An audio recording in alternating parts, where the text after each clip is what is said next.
మిగిలిన ప్రసాదాన్ని పాలను తన చేతులతో నామదేవుల వారికి తినిపించి, నామదేవా ఏడవద్దు, నైవేద్యం తిన్నాను సరేనా, ఇక నీకు ఒక వరాన్ని ఇస్తున్నాను.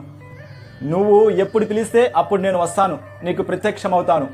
నువ్వు ఏది తెచ్చినా దాన్ని నేను తింటాను సరేనా నాన్న, ఏడవద్దు నామదేవా ఏడవద్దు అని బుజ్జగించి కొంచెంసేపు నామదేవుల వారితో ఆడుకొని ఇక స్వామివారు అంతర్ధానం అవుతారు.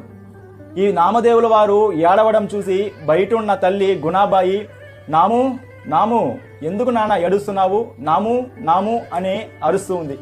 నామదేవుల వారు తలుపును తెరిచి బయటకు వచ్చి, ఏమ్మా ఎందుకు నాన్న ఏడుస్తున్నావు, ఎందుకు అలా ఏడుస్తున్నావు, మా పాండురంగడు చాలా మోసమమ్మా, నువ్వు పెట్టిన వెంటనే నేను బువ్వ ఎంత అందంగా తింటాను, స్వామి అసలు నైవేద్యాన్ని తినలేదు, తినడానికే రాలేదు.